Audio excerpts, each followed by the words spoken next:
I've seen birds at the rescue with broken beaks or deformities, and I just never thought it would happen to one of my flock members. So I'm just going to start from the beginning. I usually house my conure family of 4 together. So before going into work one night, I was putting them away in their cages, and Yoshi, the father of the family, went into Cinnamon's cage. Cinnamon was not in there. None of the other birds were in here. I keep them separate when they come out. But he went in their cage and he did not want to come out. I wasn't going to force him out, but I also wasn't going to put the girls in there with him. So I ended up housing them separate for the night. I have an extra cage, so moving them around different spots have never been an issue. The morning after, I was uncovering the curtains. I have blackout curtains for the bedroom that they're in. And after pulling the curtains back, I do my routine of a head count and just checking in with all of them. Yoshi was the first bird I checked on because I housed him by himself and I don't usually do that. And when I checked on him, I noticed we had a problem. He was bleeding from his nares.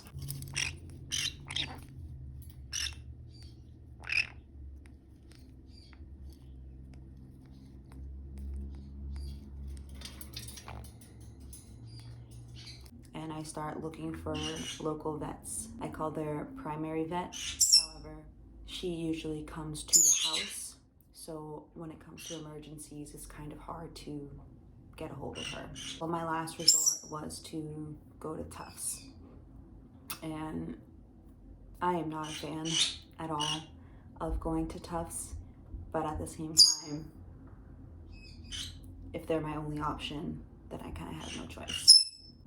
He was breathing from his mouth, slightly ruffled feathers, a little bit of tail bobbing, and we noticed that he could not eat. He had an interest in eating, but he couldn't do it. When they took in Yoshi, they put him in an oxygen tank to make sure he was getting enough oxygen because he was breathing from his mouth, which they don't typically do. So because Yoshi was having trouble breathing, they wanted to check his lungs. They were able to hear a lot of noise while he was breathing. They wanted to stabilize him for a little bit.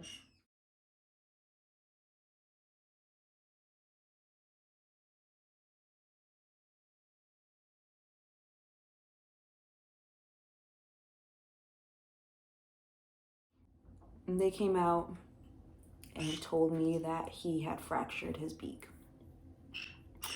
And the fracture is very close to the base of his beak. There was some complications. They call it a wiring. So essentially, if this is his beak and it's cracked right here, they take a pipe, they attach it with a nail on this side, and they fasten it together.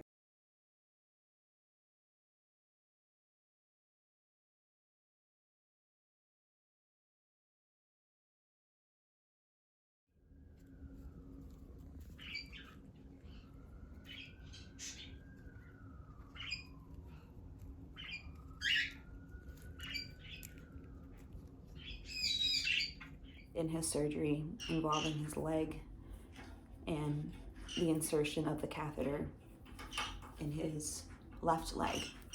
They used the term knuckle walking, and they said to monitor his leg for healing and functional use.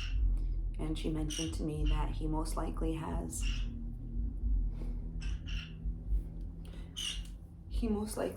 nerve damage in his leg. So I'm hoping with time it will heal. Seeing him walk or try to walk.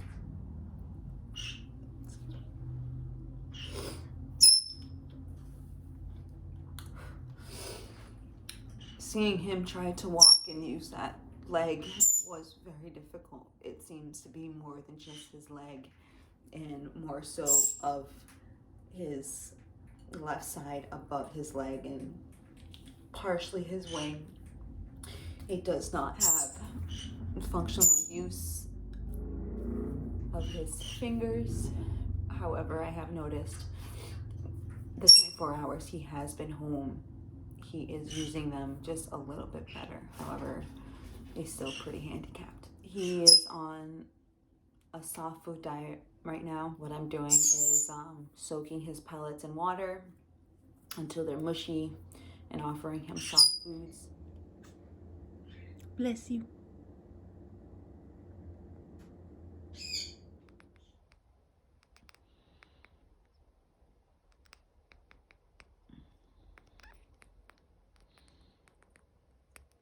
He's on 5 different medications, one of which is every 24 hours. The other 4 are every 12 hours, and I give them to him orally.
It's been really hard, even though it's just been a couple days.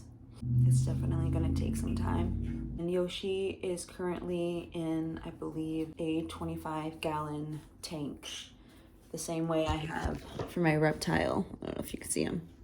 There he is. One of those tanks, but a lot smaller, because they don't want him chewing on anything, even the bars of the cage. So I have to keep him in an enclosed tank with soft bedding, towels or blankets on the bottom. Just going to stay the week at home to monitor him. I think it's been about a little over 2 weeks. I've had a good amount of ups and downs. The first surgery of reconstruction surgery did not work or was not longer viable. It wasn't attaching well. His beak is crooked. They wanted to do another surgery that had low chances of it working. And then eventually she said amputation of the beak. That's from Tufts. I am currently speaking to his vet, his primary vet, who comes to see him here at home. And we're gonna go over some more options and you know, how should we approach this. He currently has an acrylic holding his beak together, but it is temporary, and his beak is already a little crooked since they realigned it from the recheck.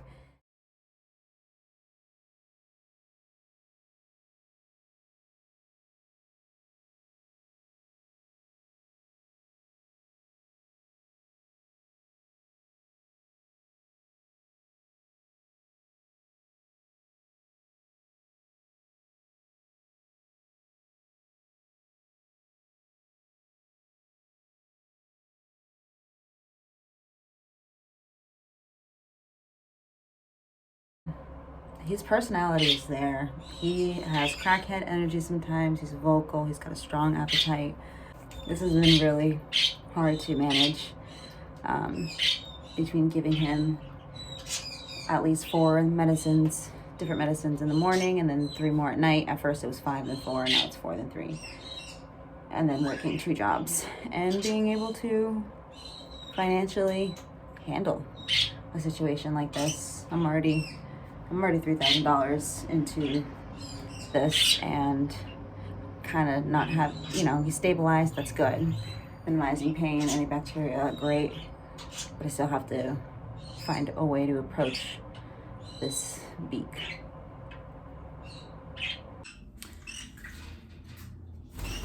This is Yoshi's first bath. He had the emergency one Friday. The week after, his primary vet seen him at home. The week after, the vet seen him at Tufts again to assess the surgery that didn't go well. And then another week later, Dr. Borg came again to see how he was doing. She gave me the okay for him to have supervised visits with his family. The inside of his beak is starting to heal. The outside, we don't know yet because the acrylic is there. Acrylic is not something that gets taken off. It falls off when it falls off. He has not wanted anything to do with water, drinking water or anything. He does get enough water because I soak his pellets. So he does get water that way, but doesn't really want anything to do with it. So I figured I would bring the birdie bath out. Everybody would take a bath and he would do the same. And he was really dirty, so he kind of really needed that. First, he's gonna have a crack on his beak on the outside for the rest of his life, but it's manageable. They are very resilient and adaptable. My vet was telling me that she's got a baby at home, a little bird, who is missing their top beak from the nose and beyond, gone. It was bitten off by an Amazon, and she said that, he does fine. He does great. He's doing it, So it's nice to hear that he's going to be okay, and that, even though you look online, there's not a lot of information about issues like this. When you are around an experienced avian specialist, they can give you a lot more information. I am gonna have to get him a bigger tank. He's in a little 25-gallon tank, so he has more room for roaming and such. She said I can give him purses. He no longer needs to be on a flat towel.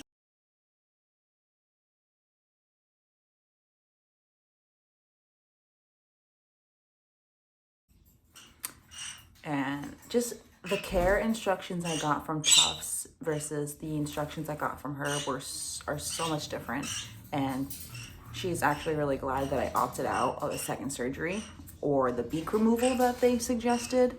At that point, they just want your money. I don't want to go down the rabbit hole of all the reasons I prefer not to go to Tufts, but this is where we are now. We're hanging in there. Yeah.